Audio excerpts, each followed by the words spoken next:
Kirk Cousins to the Atlanta Falcons after signing a 4-year, $180 million contract that includes $100 million guaranteed.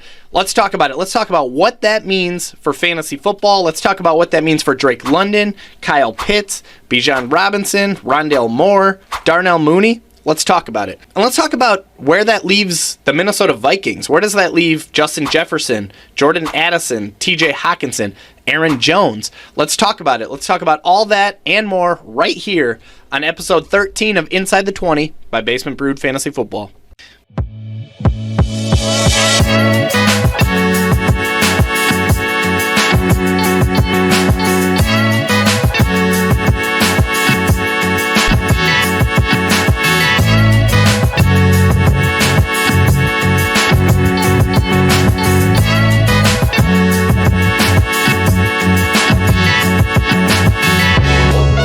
All right, so let's start with Captain Kirk himself, right? The 2012 fourth-round pick from Michigan State. He's entering his age 36 season. He's spent 8 full seasons as a starting quarterback in the NFL with the Washington Commanders and then the Minnesota Vikings.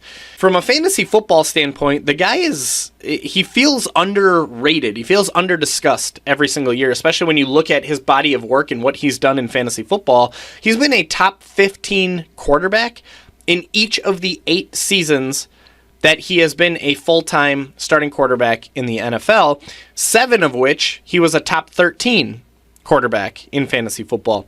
He's been top 11 in 6 of 8 years, so 75% of the time he's finishing as a back-end QB1 in fantasy football, and for half of his career, in 4 of 8 seasons, he's finished top 8 in fantasy football. Okay, so it feels very, very underrated when it comes to Kirk Cousins in fantasy football. He has played in 117 career games, by the way, where he's thrown at least 28 passes. And over those 117 career games, he's averaged 18.5 fantasy points per game. And to put that in perspective for you, had he averaged 18.5 fantasy points per game over a full season last year before his Achilles injury, he would have finished as fantasy's QB7. And all of that, by the way, that is including playing half of his career on offenses that finished 18th or lower in passing attempts, okay? In 4 of the 8 seasons that he's been a starting quarterback, his offenses have finished 18th or worse in passing attempts in the NFL, and yet this guy's averaging 18.5 fantasy points per game in his career, and he's perennially finishing as a back-end QB1 in fantasy football.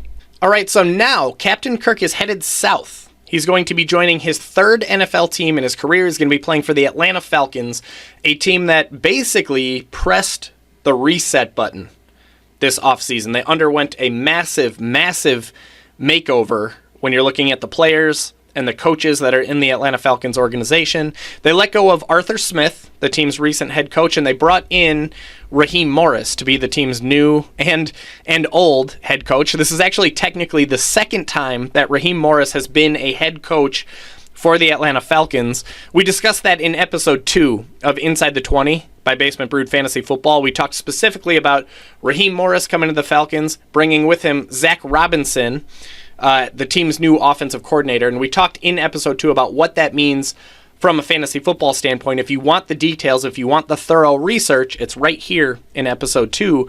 But the TLDR of what that all means in fantasy football is Raheem Morris himself, he's a defensive-minded head coach. So he's going to be turning the offense over to Zach Robinson. Now, Zach Robinson is he's a bit of an unknown as an offensive coordinator in the NFL. He's never done it before. He's never been the boss of an NFL offense. He's never been the guy calling the shots and calling the plays. So this is going to be the first year, and we're going to learn a lot about who Zach Robinson is as an offensive coordinator in the NFL. And candidly, that adds some risk to Kirk Cousins as a fantasy football player. That adds some risk to all of Kirk Cousins' weapons in fantasy football. There's just a lot that we don't know about Zach Robinson quite yet. Now, what we do know is that Zach Robinson comes from the Sean McVay coaching tree.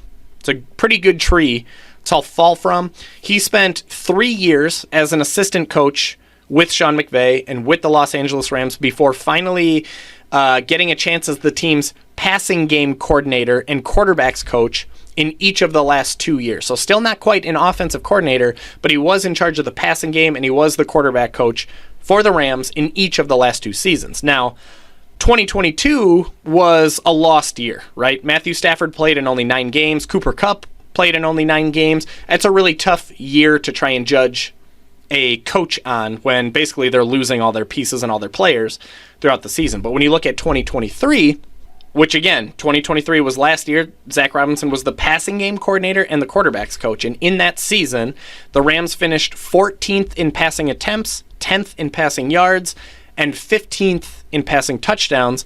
Matthew Stafford himself, he was Fantasy's QB 15, which candidly is not great. That actually tied for the second worst fantasy football finish in 11 seasons where Matthew Stafford has played at least 15 games. But is that really fully Zach Robinson's fault? Or is it that Matthew Stafford's getting up there in age, he's coming off an injury? And again, Zach Robinson wasn't the offensive coordinator, right? They still had Sean McVay calling the shots. Their head coach was Liam Cohen, who did not return as the team's offensive coordinator. It's impossible to place all of the blame for a poor fantasy football finish for Matthew Stafford. It's impossible to place all of that on Zach Robinson's shoulders, but it's also smart for us to not just wipe it off the table. It's something for us to keep in the back of our mind that while Zach Robinson was the passing game coordinator and the quarterbacks coach, Matthew Stafford had one of the worst-ish years of his career when he's played in a full season. But again, at the team level, they finished 14th in pass attempts, 10th in passing yards, and 15th in passing touchdowns. So above average numbers at the team level in the NFL and in fantasy football. And by the way, as it pertains to the passing game, with Zach Robinson being the passing game coordinator, we all know about Puka Nacua. The guy came out of nowhere, lit the world on fire and finished as fantasy's wide receiver 4. And then Cooper Kupp took a step back from where he was in 2021, but he still finished as fantasy's wide receiver 24 in PPR points per game. The point is, and the main takeaway here, is that it's entirely impossible and it's unwise for us to try and attribute 100% of the Rams' success or 100% of the Rams' struggles or failures to Zach Robinson, right? Liam Cohen was the offensive coordinator. Sean McVay is an offensive-minded head coach. Zach Robinson was at best third in command on that Rams offensive coaching staff. So really it's fair to question how much of any of the success, how much any of the struggles can be attributed to Zach Robinson. It's fair to wonder how much of an impact he really had, good or bad, right? So we're going to learn a lot about Zach Robinson as an offensive coordinator in 2024. Now, the good news is that over Kirk Cousins' career, it kind of hasn't mattered, right? I'm not going to say it hasn't mattered. Offensive coordinators definitely matter when it comes to quarterbacks in the NFL and in fantasy football. But Kirk Cousins has thrived in his career despite not always working with terrific coaches. And to be fair, he has worked with some terrific coaches, right? He did spend 2 years with Sean McVay. He worked with Kevin Stefanski. He worked with Kevin O'Connell. He's worked with some great offensive minds that have become successful head coaches in the NFL. But on the flip side, Kirk Cousins has spent plenty of time with coaches that are questionable and question marks at best and just flat out bad at worst. He spent 3 years with Jay Gruden. He's worked with Matt Cavanaugh. He spent 4 years with Mike Zimmer. He's worked with John DeFilippo, Gary Kubiak, Clint Kubiak, Wes Phillips. Plenty of coaches that, again, at best are filled with question marks or mediocrity, and plenty of coaches that are just plain bad and have been plain bad coaches in the NFL. And as a reminder, Cousins has done very well in his career as an NFL quarterback, as a fantasy football quarterback, even despite playing in offenses that didn't even throw very much in 4 of the 8 seasons that he's been a full-time starting quarterback in the NFL. Kirk Cousins has thrived in not optimal scenarios. So even if Zach Robinson isn't the world's greatest offensive coordinator, and again, we're just guessing, he could turn out to be a genius. But even if he's not, Kirk Cousins should still be okay. And while there might be some significant question marks at the offensive coordinator level for Kirk Cousins, there are 0 question marks when it comes to his supporting cast and the weapons that he has at his disposal in 2024 football and fantasy football, right? He's got Drake London, who is a 2022 8th overall pick. He's got Kyle Pitts, who's a 2021 4th overall pick.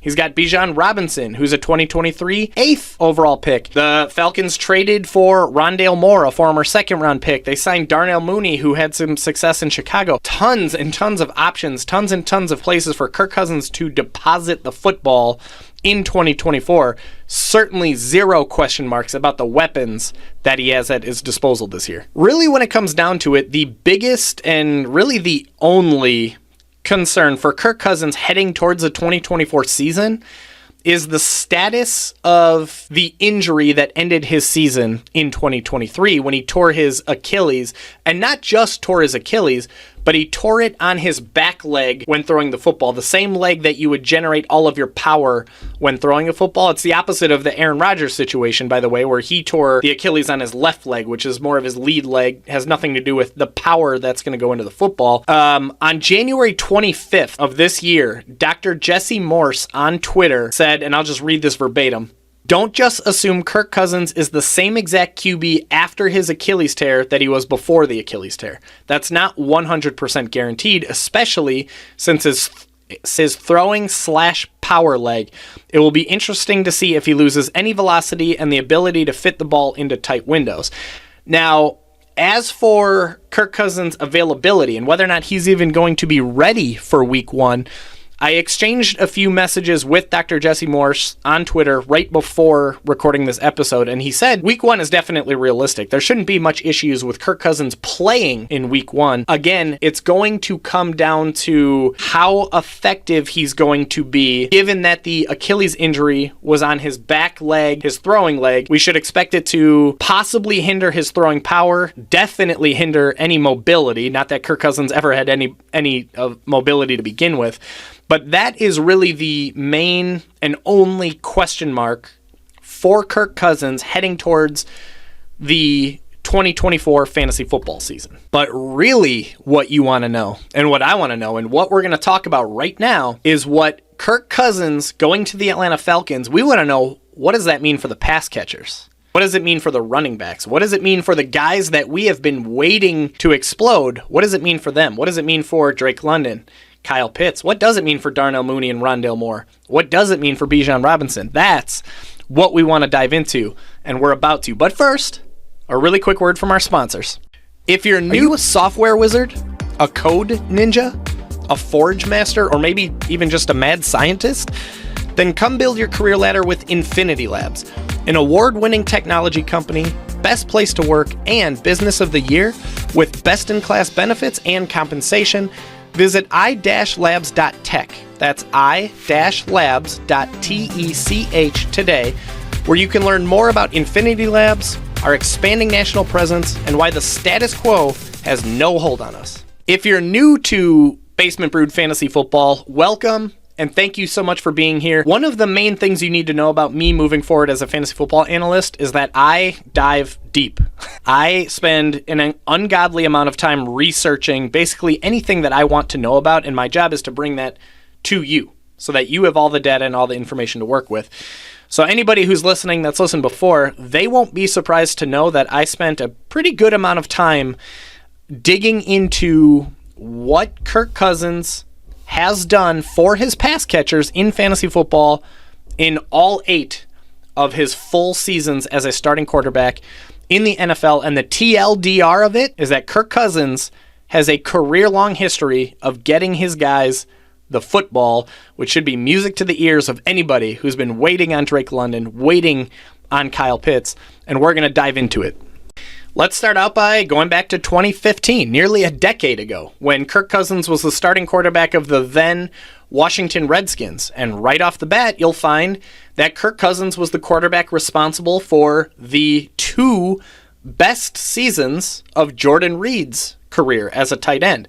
In 2015, Jordan Reed finished as fantasy's number 3 tight end in fantasy football. 2016, he finished as the number 9 tight end, but that is because he only played in 12 games. If you took his per-game average, Jordan Reed was averaging 14 PPR points per game in 2016, which, by the way, he would have finished as the number 1 tight end in fantasy football had he played the whole season at that pace. And then, by the way, just for poops and giggles, in 2017, Jordan Reed only played in 6 games, but up until that point, he was fantasy's number 9 tight end, averaging 10 PPR points per game. Either way, as the quarterback of the Washington Redskins, Kirk Cousins extracted the 2 best seasons of Jordan Reed's career. Keeping it in Washington for a minute, let's look at the wide receiver level, where Pierre Garçon, by the way, had 2 of the best 5 years of his career with Kirk Cousins. Same with Jamison Crowder, by the way. He had 2 of the best 5 years of his career, including the best year of Jamison Crowder's career in 2016. Speaking of which, in 2016, Kirk Cousins pulled 3 different wide receivers into the top 38 of finishes in fantasy football. Pierre Garçon was fantasy's wide receiver 23, Jamison Crowder was fantasy's wide receiver 31, and Deshaun Jackson was fantasy's wide receiver 38, all in the same season.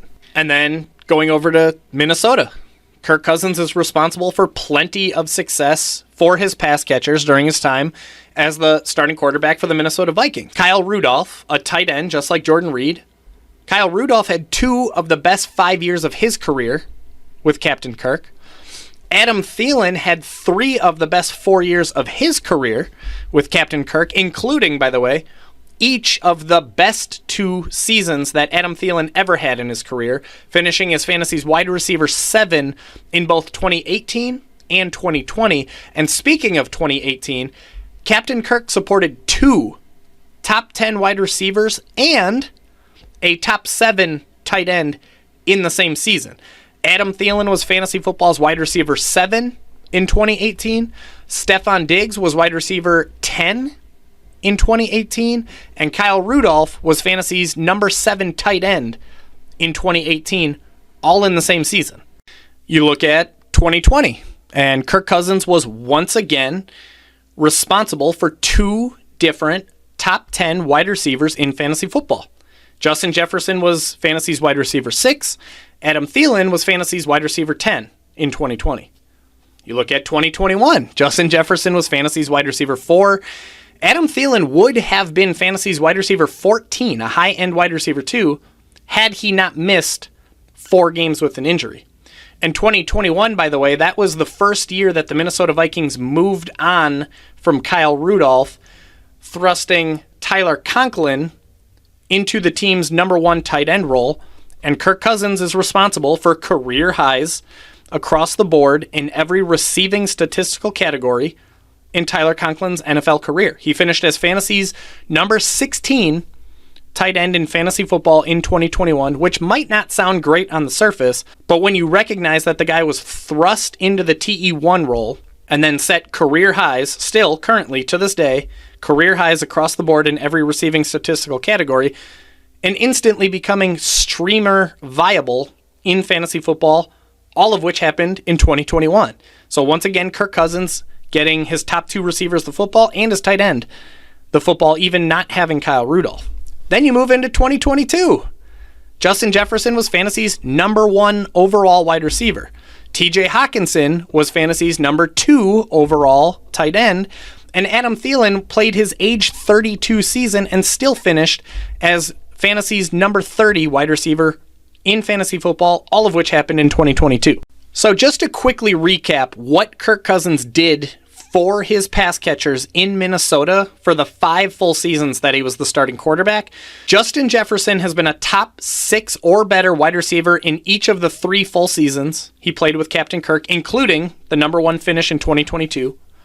Kirk Cousins got a career year from Tyler Conklin. Kyle Rudolph had 2 of the best 5 years of his career with Kirk Cousins. Adam Thielen had 3 of the best 4 years of his career, including the 2 best years of his career.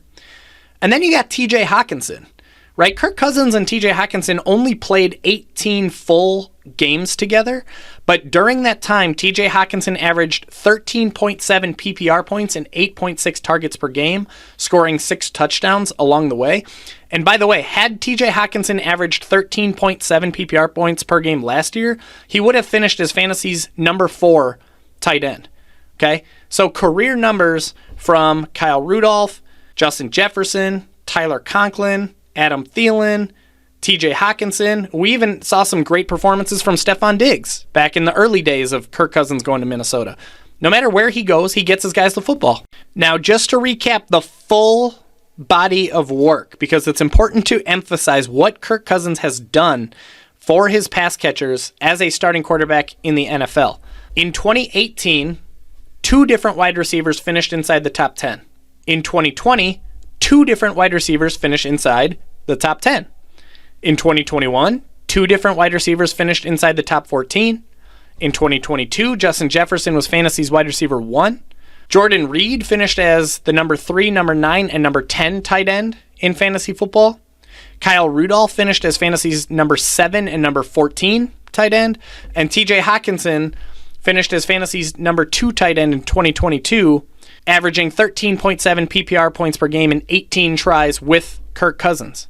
No matter where this guy goes, he gets his guys the football. And this is insanely exciting news for all Atlanta Falcons pass catchers, most notably Drake London, former 8th overall pick, and Kyle Pitts, former 4th overall pick in the NFL. So if you're a dynasty manager who's been sitting on these guys, waiting on these guys, you are finally about to be rewarded. It's Drake London's season. It's Kyle Pitts' season. Drake London, by the way, is entering year 3 of his NFL career, which historically is a very, very common breakout year for young wide receivers in the NFL. Kyle Pitts is entering year 4, and we've been saying it for years, but my friends, it is finally Kyle Pitts' season. You look what Kirk Cousins has done for Jordan Reed, Kyle Rudolph, Tyler Conklin, TJ Hawkinson.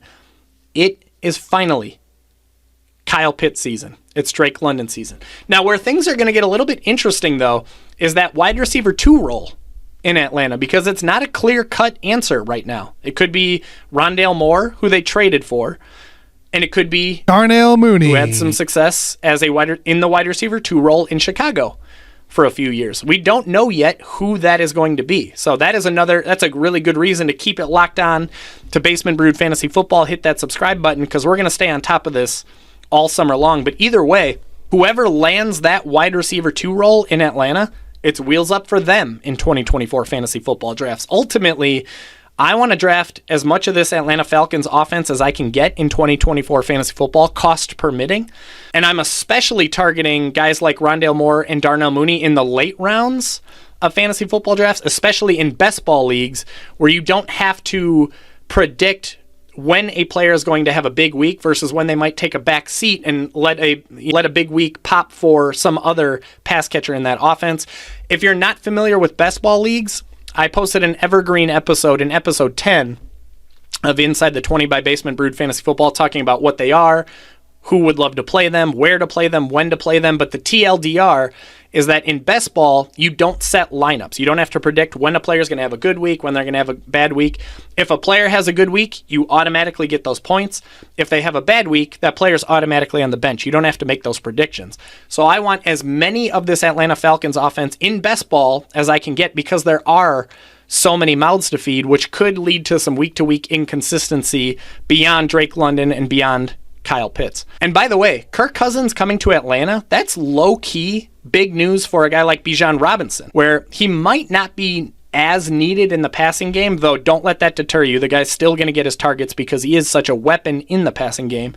But what this means for Bijan Robinson is that the Atlanta Falcons offense in general should be much more effective, much more efficient than it was last year when it finished 26th in scoring. The Falcons are going to be more competitive.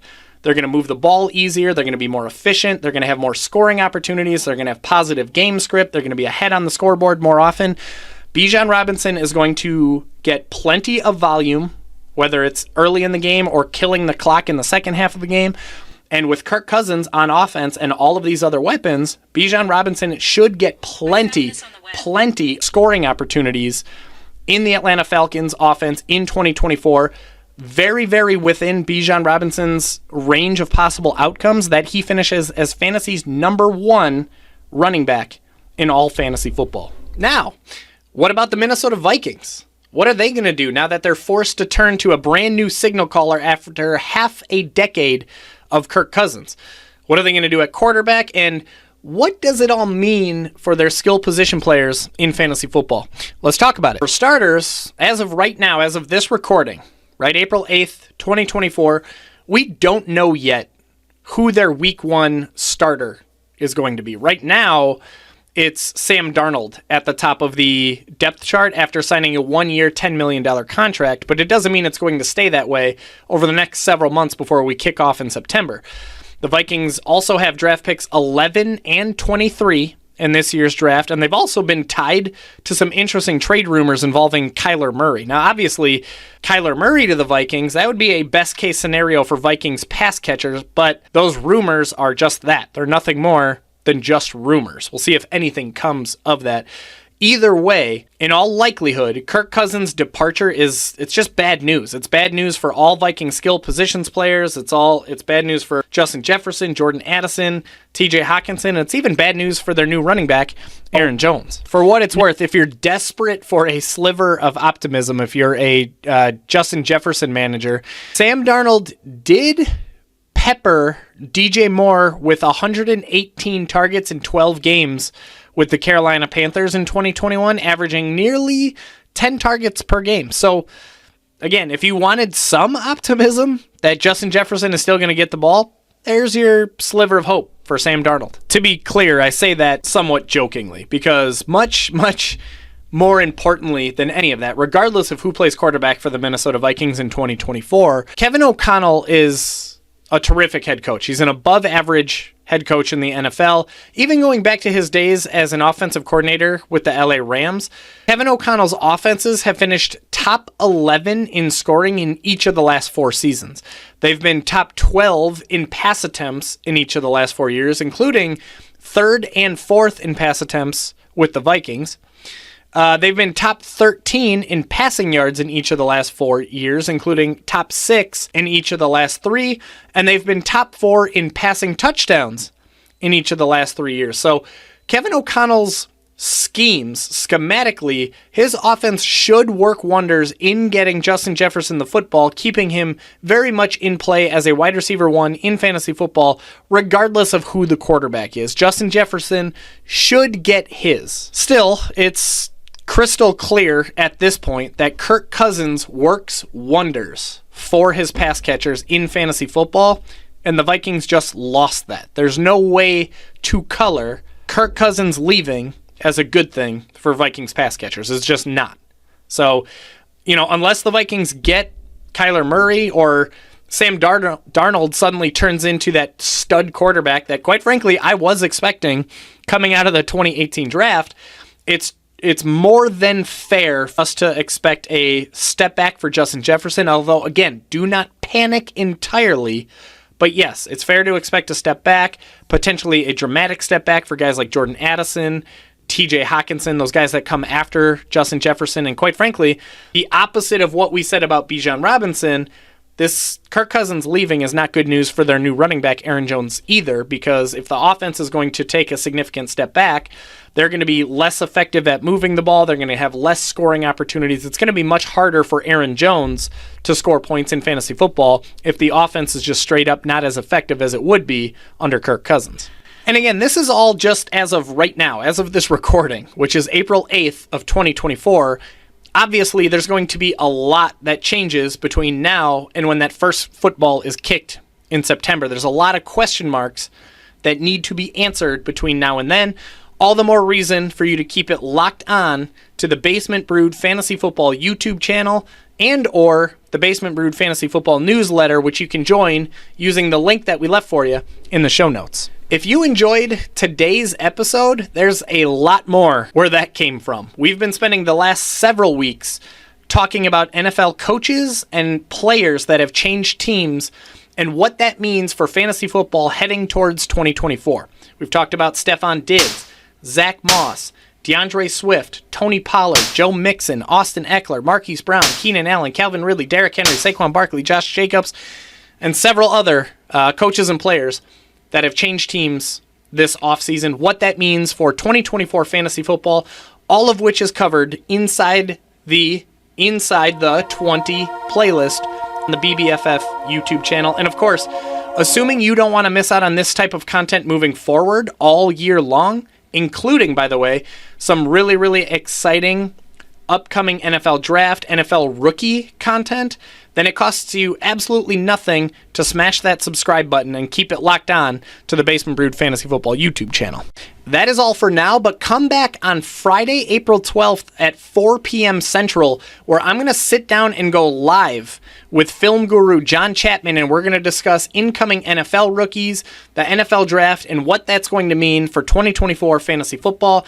Between now and then, I'm going to be right here, as always. I'll be in the basement updating my 2024 fantasy football draft guide, my best ball rankings, my rookie rankings, and all the other cheat sheets that my customers are using to outsmart their friends, dominate their leagues, win DFS contests, and take down NFL bets in 2024.